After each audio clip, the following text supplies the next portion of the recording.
So let's talk about this. I think that our industry has gotten totally fucking wild with ideal clients. And I just want to have that conversation because I think there are obviously good parts about knowing who you serve and things like that. And I think that it has really gotten to a place where it's keeping a lot of people stuck. It's becoming really confusing. It's kind of holding more business owners back than I think it is helping them. And so just like with anything else, right? The pendulum can swing too far one way or another. It's not that we don't want to know who our people are or how we can help them, but also we want to make sure that we're doing it in a way that actually serves us and our business and doesn't serve to actually keep us more stuck, which I think is so often what happens. So that is what we are going to be chatting about today. So, here's the thing. I definitely believe in knowing who you help and what problem you solve, and we're going to talk about that more. But when we put ideal on it, we really get in this tendency of thinking that all of our problems would be fixed with a more ideal client, right? I feel like we can all raise our hands to saying that we have done that. If you're here and you're listening, tell me if that is true for you or just say hi. I think I've seen so many clients kind of get themselves stuck in that space where it really becomes like, oh, if my client was more ideal this, if my client was more ideal that, if I was in front of more of the right ideal clients this, and we'll talk about that more, but it just can be such an easy place to kind of get yourself trapped in. And so what I really think happens there is that we kind of do the thing where we really think there is an ideal. And so what I kind of really want to level set on is that there's really not this like one ideal thing. It's basically like, Belinda, it's basically like there is a problem fucking ideal client. So again, we'll talk about that. This is, oh my God, I've filled out that ideal client worksheet so many times over it. Like, right, that is so a thing in our industry, in our space, that is like, do this worksheet, do this ideal client worksheet. This is such a thing. And then we really get in our heads like, oh my gosh, if I don't have a client, whatever, like is within this age range or whatever, that I'm doing it wrong, or that something is wrong with my business, or that they're not going to be the right client. And we think that so many of our a more ideal client, and just like in relationships, that's not always true. Like that's so much of that kind of like grass is greener. I think the premise is good. I think they originally were built to kind of help us think about who we want to serve, how are we talking to them, how are we getting in their mind, all of that kind of stuff. But I think that's totally gotten too far the other way. Oh no, is it lagging for anyone else? I'm so sorry, guys. I think it was because I was just converting a Zoom meeting, but maybe that has caught up. Thank you for being here, Milana. Shari, is it still lagging for you? Let me know. So I think that like the point of them was started from a good place. I just think that it's really gotten, out of hand. We're better. Okay, cool. Thank you, Belinda. So let me give you some examples here because I think it's just easier to hear from an example. So this is something I've heard in our industry so much, right? Hi, Eve. Oh no. Okay, good for now. Cool. Thank you, Shari. Let me know if it keeps doing it. So one example that I've heard so much in our industry that I'm sure is this idea of like, I have to only get an ideal client who's making over X amount of money so they always pay on time, right? Or I need to get only clients that are already making over X so they never give a money objection, right? That one is so tough because the question is like, does anything about what income they're making have anything to do with the problem that you help people solve? If it does, great, that might be super relevant. If it doesn't, you're solving the wrong problem, right? Like, you're not focused on like, cool, how do I get better at objections, or how do I put a better process in place so that people pay me on time and things like that. You're like, no, I just need a more ideal person. It's just like in a relationship, if you're not a great communicator, communicate with them better. It's like, well, no, how can I fix my communication, right? So that's what happens with ideal clients. If I just found clients that were making more, I wouldn't have these worries. Is such a disempowering and false narrative. And I think that it frustrates so many people too, because even if you go find those clients, like, right, like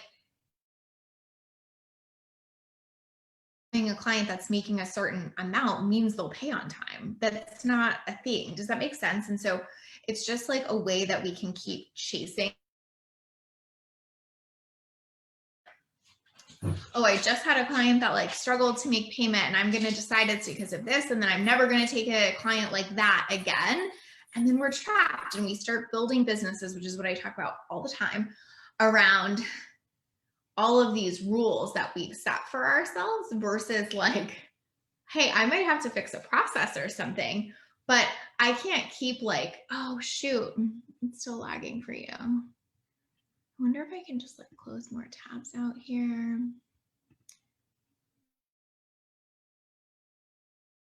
Understand me. Shoot. I'm gonna close all the things. Give me 1 second. Okay, let's see if that's better. Thank you for letting me know, guys. I appreciate that. No, see, I see that I just froze. Okay, cool. Let me know if that's back. So basically we build, these businesses, and we jump through all these hoops versus like, no matter what level of client, you're going to have a great process for people paying you on time, or no matter what level of client, you're going to have an objection. And so something I talk about all the time too is like, you're really just trading one problem for another, right? So, maybe I think that could be true in this example, but like, even if like, say I get it, so they don't have so much the objection around how much money they have, but maybe they have an objection around how much the program costs, or, maybe they have an objection around something else, but it's like, we can't keep trading thinking that if we just find the perfect person, that all of the problems will resolve in our business. And I think that's what ideal client starts to make us think is true, right? Another one that I hear a lot is like, I want clients that are ready to do the work, right? But doesn't them hiring you indicate that? Isn't that part of why they're hiring you, because they've been deeply struggling with that, right? Like, yeah, of course we want clients that want to do the work, but like, part of why they're hiring you is because it's super hard for them to do that already. And part of them hiring you is saying, I want to. It doesn't mean that a switch flips and that it's going to be like the easiest thing in the world for them to do, but like, isn't that part of what we help them with, right? And so do you see how sometimes too with ideal clients, we can almost write off the pieces that we really help people with too. Omlana says it lags, but it doesn't really cut you off, just kind of cuts your sentence now. Okay. All right, I'm just going to roll with it. Hopefully, like I closed a bunch of these things. Hopefully that helps, so we'll see. Belinda says, if someone would have rejected me based on my income when I started, they would have really missed out. Exactly. Eve says, there's no perfection in anything. That's the beauty of a work in progress, which we are, and so are our clients. Exactly, right? And so we can really get in that trap of like, I want the client that is already at X income, that's always going to show up and do exactly what I tell them to do. Even just like, I want clients who just fully get it. Like I hear stuff like that a lot too. Like, where can I find the clients that are just fully get it, fully, understand the process? And it's like, well, again, isn't that part of our work? Isn't that part of the job? Like, no client ever comes to, or no client has to come to me fully getting mindset, strategy, and execution. Part of my job is to help them get that.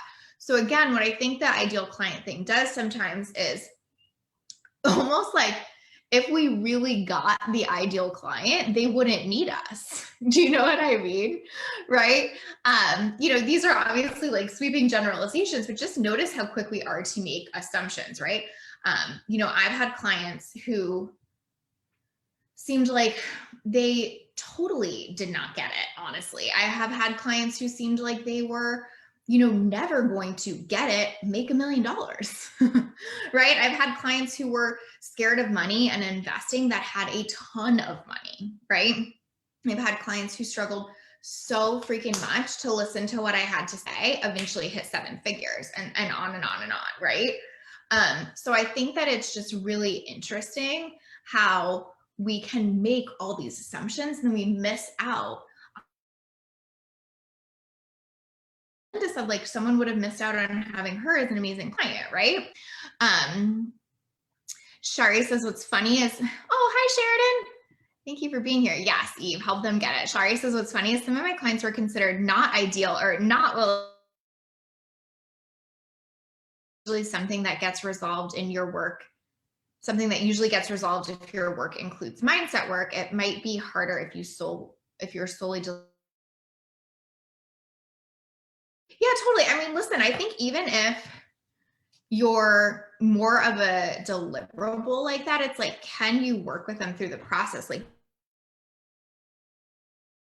them or for them? But I do think that like we are fooling ourselves, and it is so rare if we think that there is going to be this perfect client that shows up. We say, even like people will get crazy with being like, and then it matters what they do after they're my client. Like I want them to always, keep doing it XYZ way after we finish together or whatever. And it's kind of like, how can we just be in the process with other humans and realize that no one is ever going to bring that ideal to us. But what the thing is here, well, there's two, but one of the big things here is too, is that I think that a lot of times it's like, we have to take that ownership and responsibility, and we have to have really good boundaries. And that's when it gets easier. What I see when people are chasing the ideal client thing so much, I see that it's so much more a boundary issue than it is an ideal client issue. It's like, if someone's not doing the work, do you have a boundary around that? If someone's not paying on time, what do you have set up in your business to make that okay? Do you have a boundary there? If someone's really struggling to do the work that you need done to get X, like what's your boundary there? So I think that sometimes when what we really have to do is turn that backwards and go, that I feel good about this stuff. Because in business, no matter what, no matter who your client is, someone's going to have a challenge paying at some point. Someone's going to not show up at some point. Someone's going to struggle to do the work at some point. I don't know any business or any business owner, if you're, providing a service, that hasn't had those things happen. So it's more like, cool, how can I put in processes and boundaries and systems in place that feel good to me so I can still feel safe in that, versus how do I keep finding that group of clients that will never do that to me? You don't, like, that's not real business. That's not really it, kind of thing. And I think that, the term like soulmate client gets thrown around so much too. And I think it's like same thing here. Like there's still imperfections associated with that. There are still, challenges associated with that. How are we being okay with that instead of making the ideal client the fix for every issue? Like the fix for every issue is like, what are my boundaries around that? What processes do I have in place, right? And I think so many of us, if we really looked at like our ideal clients, like they wouldn't even need to hire us to a certain extent, right? Like so many people, when they write out their ideal client, like I'm just making this up, but like they're a mindset coach and they're like, they really got mindset. They're super invested in mindset. They love mindset a ton already. They're already doing it. They get how valuable it is. And it's like, they're already doing it every day. Like mindset coach might not be the exact fit for them. I don't know. It depends, right? But do you see how we can always almost like talk ourselves out of that? Or like I hear a lot of business coaches kind of saying like, well, my ideal client just like always is on it. Like they always show up and like, you know, do the thing. But I can use this example because y'all have heard it on a podcast, but like one of my clients like wasn't getting out of bed. She definitely wasn't doing the things. My first like task to her was like, can you just go to a coffee shop for 2 hours a day and work? And that was like monumentally hard for her. Most days she wasn't doing it, and it took a really long time to build that up and to get there.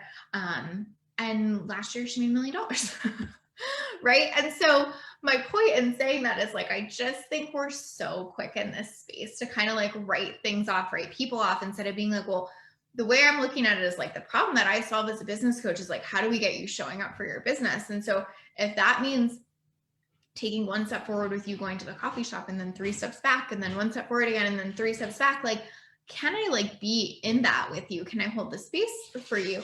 And where I think most people get stuck with that is they're like, no, I just want my clients to get the result, get the result, get the result, which I get. And we have all been there.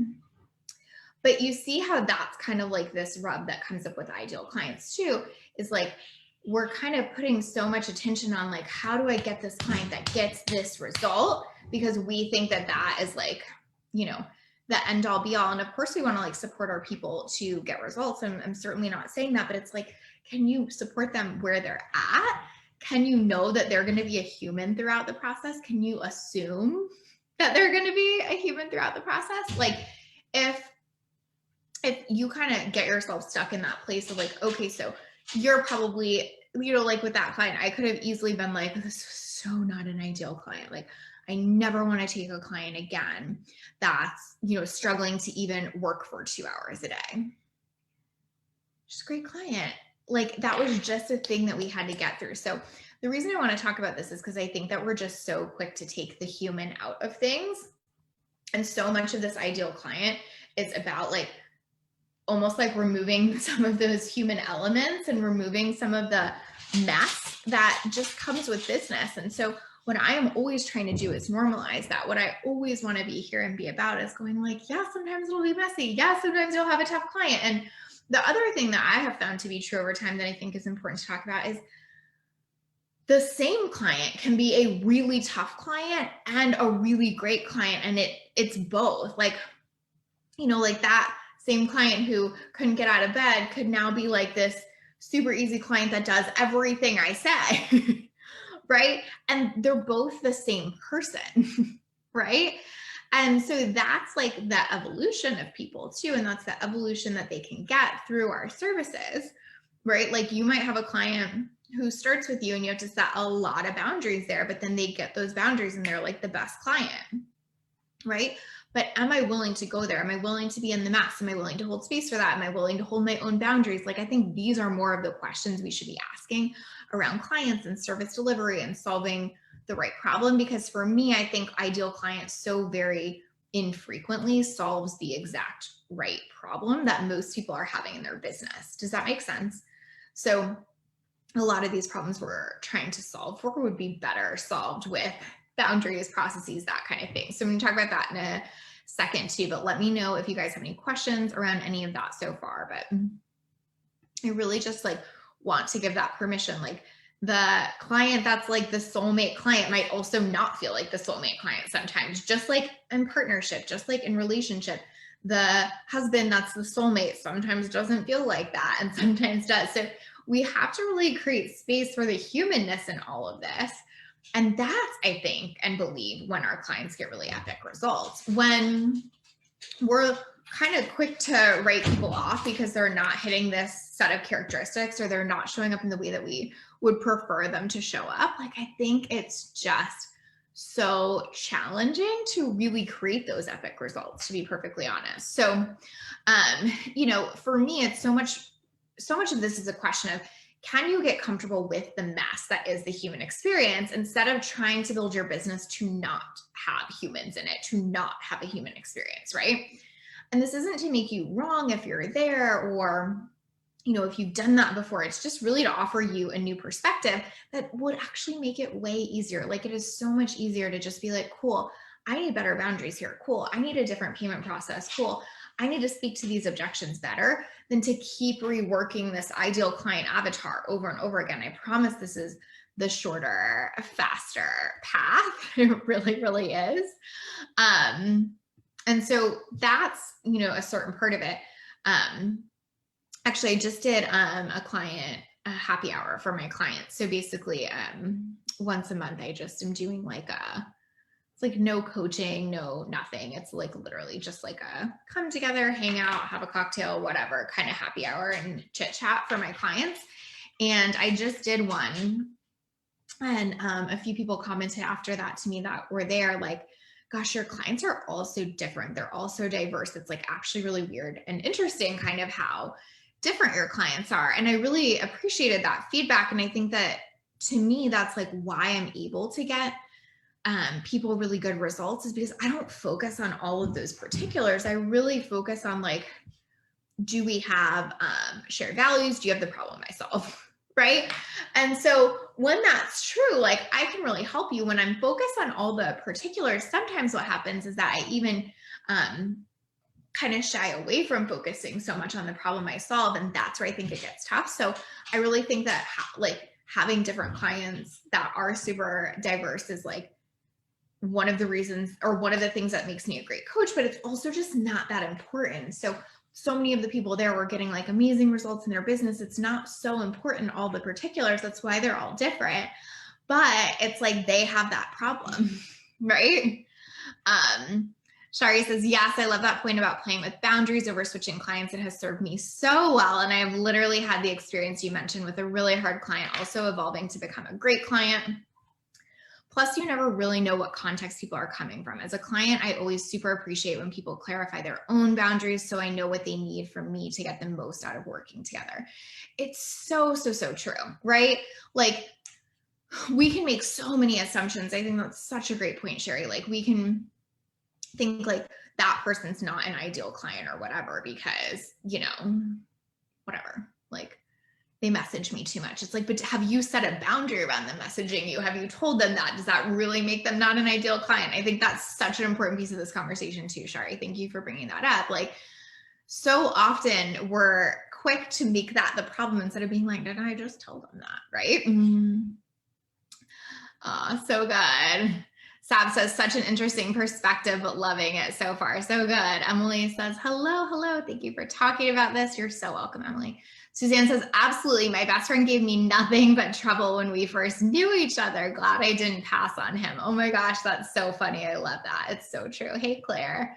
Right. So like, we can see how that's so true in all of these areas. And so if you can bring that to the client dynamic, it really opens you up so much versus like, it's almost like in dating, right? If you're going into a date with like this checklist and you're going to leave the date if they don't meet everything on that checklist, like, you're just going to miss out a ton, right? Like, I think we can have boundaries and we can have things that are important to us, but like, I think so much of this is a self-trust conversation too. Like, do you trust yourself to set the boundary? Do you trust yourself to lean in? Do you trust yourself that like, even if you go on a date with a not perfect human, that you could still have fun? Do you trust yourself that you'll show up as a great coach regardless of if the client is being like doing everything you say that day or not, right? Like, there's just so much of that like humanness and self-trust in this that gets missed. And so really, really, really important. And again, like the longer I've been doing this and the more experiences I have and the more variety of clients I have, the more I see like it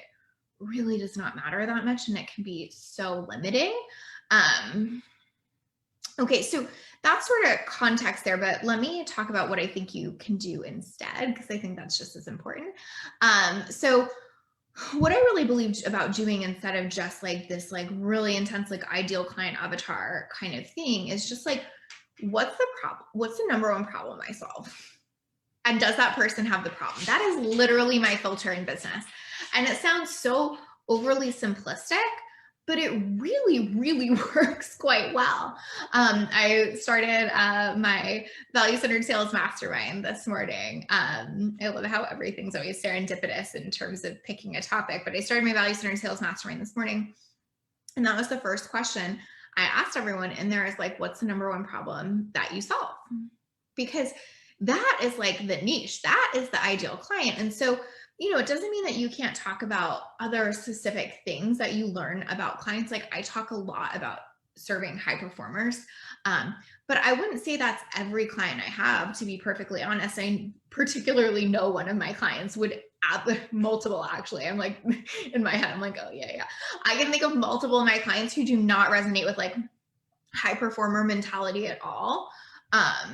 I know one of my clients would literally say she's not even close to a type A. So like it just does not have to be that, right? Unless it impacts the problem you solve for them. Hi, Harshad. Hi, Michelle. Thank you guys for being here. So unless it impacts the problem you solve for them. So if the problem I was solving was like removing anxiety for high performers, then yeah, like that might be more relevant, right? But the problem I'm solving is like build a super successful business online. Like it's almost irrelevant to me if you identify as high performer or not. Obviously I speak to that in terms of like some of my marketing, because I would say the greater percentage of my clients are that. But like, do you see how like then you could almost write someone off? So I have an amazing client who definitely would not consider herself that. Like I would hate to not work with her. She's amazing to work with. She had the exact problem that I solved, and I can adapt to helping her, right? Hi, Jana. So if you can really keep the lens of like, does this person have the problem I solve? Because the thing with happens with ideal clients when we get so into that, and what I see people do is they almost stretch what they're trying to solve because they think they found an ideal person. And that's when it's hard to get people results. You're like, well, I mean, you're so ideal in all these ways. You have this trait and this trait and this trait and this trait. And usually I help with this and you need help with this. It's fine. Let me do a little bit of that. That's where it gets dicey, right? But if you're like, do you have the problem I solved? Do you have the problem I solved? Right? Like it really simplifies shit quite a bit in terms of seeing like, okay, cool. They definitely do. Like, can I work with that, right? And so it really opens you up. And then in your content, you're focused on talking about that problem. You're focused on how that problem impacts people. You're focused on how you help solve that. And so also then when they show up to you in the problem, you're less likely to write it off, because again, sometimes with ideal clients, there's almost this way in which we're expecting people to show up not in the problem. I talk about this around objections all the time, so I won't spend a ton of time here because I'm sure you've all heard me talk about it ad nauseum, but like the same reason they have an objection is usually the reason they need to hire you. Like if you're a money mindset person, a lot of your people are going to have, money objections, so on and so forth. And so when we can kind of normalize the problem, then we normalize them coming to us with the problem. So if the problem I solve is build a successful business online, my assumption is not, and then you'll show up and do anything I say. It's like, I imagine you've been having trouble showing up to this point. If that's, one of the problems you're sitting with. So cool. How can I help that? Do you see how it normalizes and it starts creating humanness in the process instead of making people wrong? Right? Oh my gosh, do you guys hear that? We have I don't know if y'all can hear it, but we have new neighbors moving in and they're like blaring music. So that's exciting. And we live in a house, we don't live in an apartment. Like we don't have a shared wall. So like the fact that I can hear that is concerning. But anyway, regardless. So that just adds humanness to the process. So know the problem you solve, speak to the problem you solve really frequently.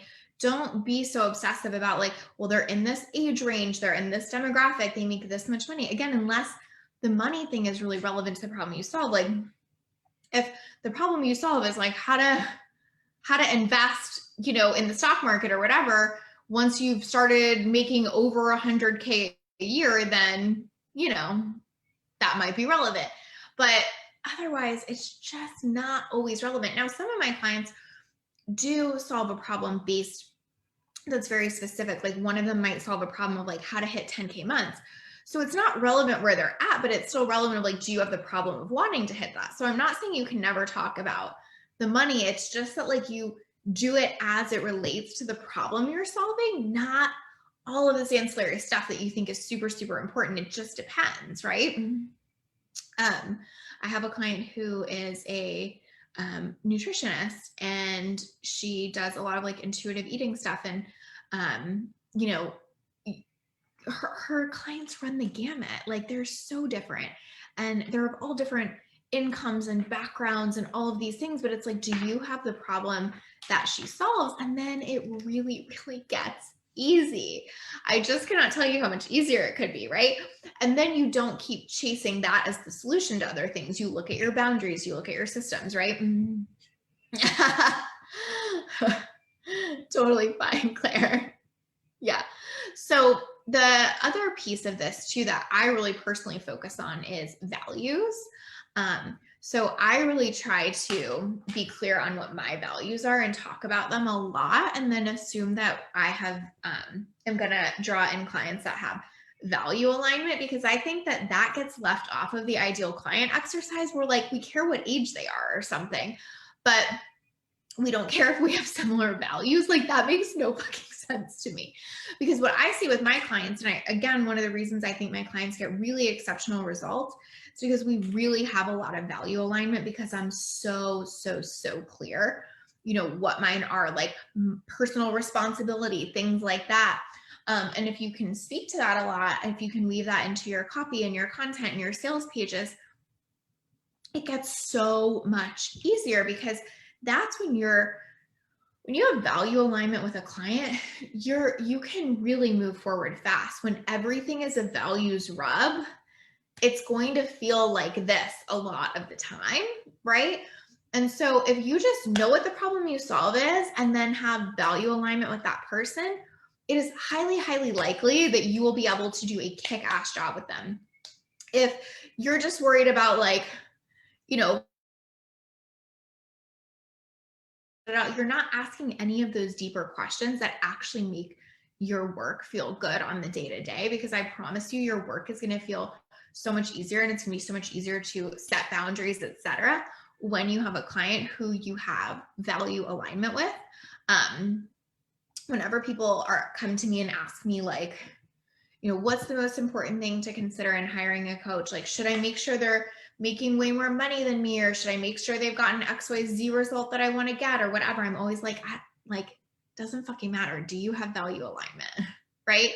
You know, so I really value like running a business that lights you up. I value personal responsibility. I value service above all else, things like that.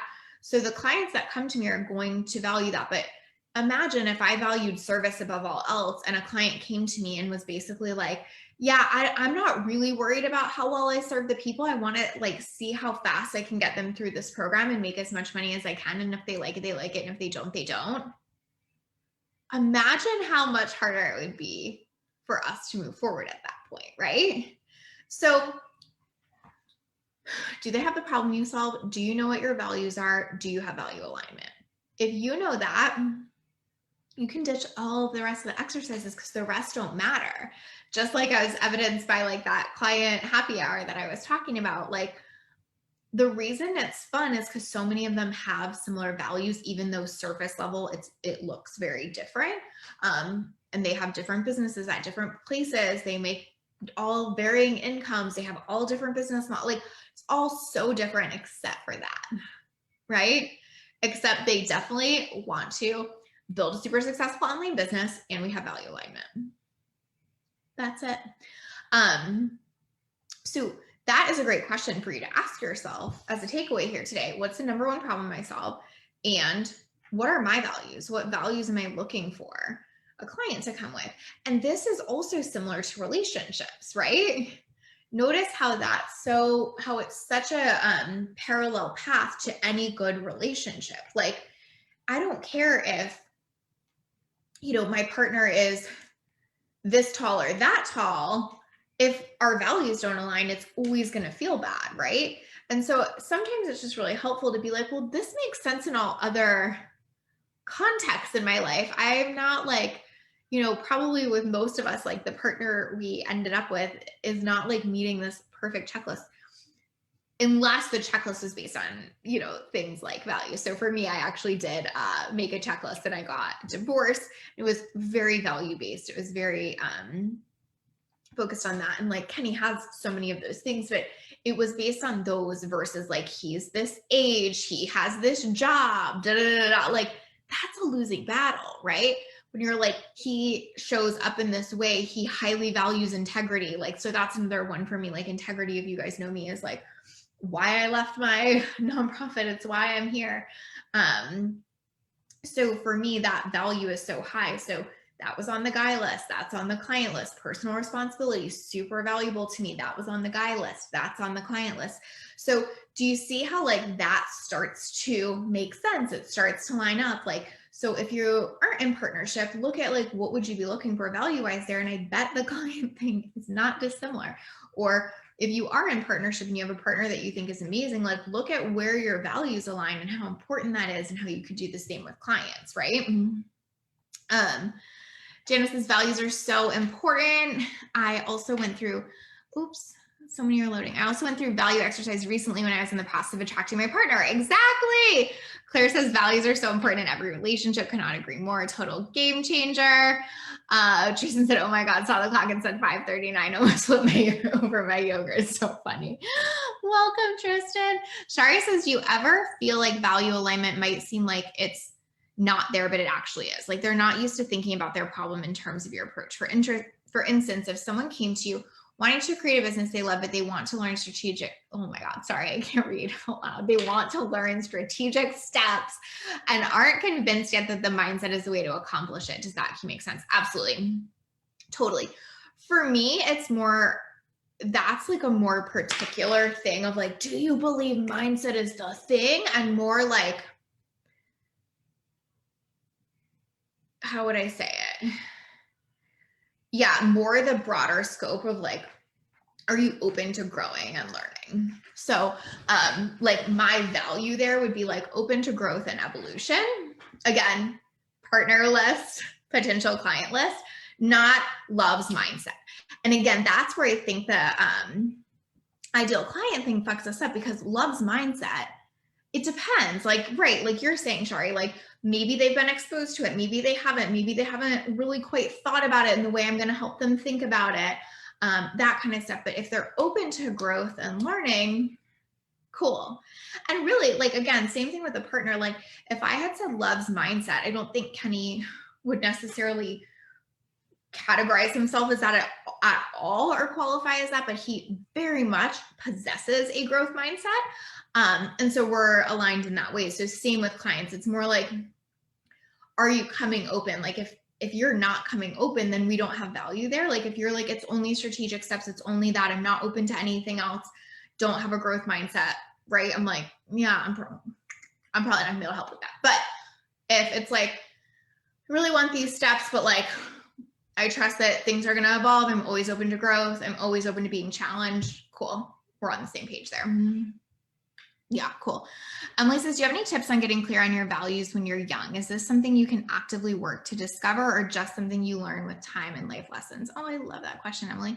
I would really say, like, I think a great thing to look at is the people that you really mesh with in your life. So, whether that's a partner that you have, whether that's just like your best friend, or whether you have like really strong values alignment with your parents, like look at those things you really value and appreciate in other people. Like, maybe your best friend is just a super trustworthy person, and like in every other relationship you have, that's such a high value for you. Like, oh gosh, like that means the world to me. I look up to that so much in her. I love that. Like, that's like a good starting point, I would say, is to just look at those interactions with others and kind of see where that is. So like the integrity one for me, like I've had interactions with people that I've been really close to that were super in integrity. I'm like so fond of that. I'm like, yes, that's amazing. I see how you did that. Then I had interactions with people where I could see like, God, that was so out of integrity. That's so fucking important to me. And so sometimes you don't have to have more experiences per se, although I think more and more life lessons obviously continue to be clarifiers. But I do think that it's really just about like, can I look at the experiences I'm having right now and like pull what I can from that? Let me know if that makes sense. Yeah, I think a lot of people in my life have key similarities I can reflect on and identify. Thank you. Perfect. Yeah. And make sure they're the people in your life that you feel like that great about, right? So that's a distinction, you know, it doesn't have to be like your parents if like you don't love those aspects, but you get what I mean. So hopefully that's really helpful. Sherry says, okay, that makes sense. Okay, perfect. I think that it also is like a lot of permission to talk about your values and your content and to really be yourself. Because again, sometimes I think the ideal client exercise takes us away from that. We're like, okay, like I have to talk to a person that's like this. I have to talk to a person that's like this. I have to talk to a person that's like this versus I'm like this. I have these values. So how do I talk about that? Like for me, that's just been infinitely easier in my business. It like removes all of the overthinking as it relates to content because I'm like, problem I solve, values, done. I know what my values are. I live into them. A lot of people almost like filter those out, I think, because in favor of speaking to an ideal client. You know, so when I've seen clients like really blow up online, it's because they've just fully stepped into their value, who they are, like their kind of like, you know, whole energy around that changes and it gets so much easier. And then you can just watch how they start drawing in people that have value alignment with them because of that, right? And again, that having value alignment doesn't mean you're never going to have a difficult client or you're never going to have a challenge in your business or someone's never going to struggle, you know, with doing what you say or making a payment or showing up in the way that you want them to or whatever. It just becomes less important and you understand the dynamic better. I was actually talking to one of my clients about this morning. I wonder if she's listening because I can make fun of her. This client legit never fucking listens to what I say on the first try. Pretty reliably now, I can almost time it like 2.5 weeks-ish, 2.5 varies. Later, we'll be like, so remember that thing you said? I think I'll probably do that. And I'm like, oh, cool. But like, see how I could make that so wrong? But one of my values, one of my highest values is freedom. And so is hers. One of her highest values is freedom. And so I just know why she does that. She doesn't like this whole, like, I tell you what to do and you do it kind of shit. She doesn't operate like that. That doesn't feel good to her. It feels like a freedom rub, right? But she comes back around. She thinks about it. She does her own processing. She finds her own kind of like choice there and will come back. So it helps when you have values alignment because it helps you understand people a little bit better and it helps you understand why they're doing what they're doing instead of getting all worked up about it. Because like I could get so jacked about that, right? Like I could be like, why the fuck is she paying me if she's not going to listen to me? Why the fuck is she coming back around 2 weeks later? It doesn't matter, right? She has the problem I solved. She's utilizing her values. I get it because I also really value freedom in that. And so just context there where not only is it fine if someone doesn't listen to you all the time, right? But if you have values alignment, you understand it a little bit better too, you know? Or like, again, one of mine is integrity. So some of my clients really struggle with like, you know, is it okay if I serve more people? Like I want to be super integrity with the kind of service I'm providing. And so how can I do that in a bigger container? How can I make sure this container is just as full of value and integrity as my one-on-one? But I get it, right? I'm like, I get it. I really value integrity too. I see what's happening for you there. So anyway, all of this to say, those two things, values, what is the problem you solve, will change the game. Letting go of so much of the rest that doesn't have to do with the problem you solve makes your life so much easier. So much easier. It makes your content easier. It makes your sales calls easier. on and on and on and on. So I really hope this has been helpful. Again, it doesn't mean we don't know who we help. It just means we're not putting all of these arbitrary rules on it and then getting, passing over clients. Like I've just heard so many conversations around like, well, like, I don't think that client's an ideal fit because X, and like X is something so random that has nothing to do with like the problem you solve. And I'm like, oh, that's such a bummer because you probably could have really helped that client. Like, why don't we try to think about this a little bit differently? So Belinda says, you've helped me so much with trusting myself to show up 100%, allowing them to be in their 100%, whatever that looks like. Oh, I love that, Belinda. That is my goal. Thank you. Jana said, I love this. My biggest value is freedom too, so I can relate to not listening to what someone tells you to do. Totally. And you can relate to like not wanting that value rub. So like you can see how if like as a coach, I was like, well, this is bullshit. Why do you never listen to me on the first time? Da, da, da, da, da. Like we would just have so much tension there versus like, I get why you don't listen to me. You really like the freedom thing, It's a whole thing. Right? But I really think what Belinda said is so important too, is like, if I trust myself, if I trust my boundaries, if I trust my values, then I'm not scared of getting the wrong client. Like that gets to like such a scary thing. And it's like, I don't have to be scared of that. Right. Shari says, do you include values in public facing content or just know it internally? Yeah, both for sure. I definitely think I talk about integrity a lot. I talk about freedom. I use a lot of examples related to that. I wouldn't say that I would ever just be like, here is my values. Although like, I think that would probably be a fucking epic post. If you're on here, I challenge you to do that. Maybe I will do that. Thank you, Shari. But like, yeah, just like I think it just shows up when you're speaking from that place. Like, obviously one of my values is connection and service. You see that all the time throughout my content. And so, yeah, totally share it externally. It doesn't have to be like a full list, although I think that's a great idea. If you're on and you're going to commit to sharing a list of your values, drop me an emoji because I think that's a great idea. Thank you, Shari. But it doesn't always have to be that is the point. Like you totally can just like weave it in to different things you're doing. Like something I'll just say often is like, showing up with integrity really matters to me. Like I'll just throw those things in there quite often so that it feels super, super clear. And then I get that reflected back a lot. Like when I've had sales calls and stuff, a lot of people will say those kind of things to me like, oh, I really love that you value integrity so highly. It's one of the reasons I want to hire you. And I'm like, oh yes, that's good. Like it's clicking, right?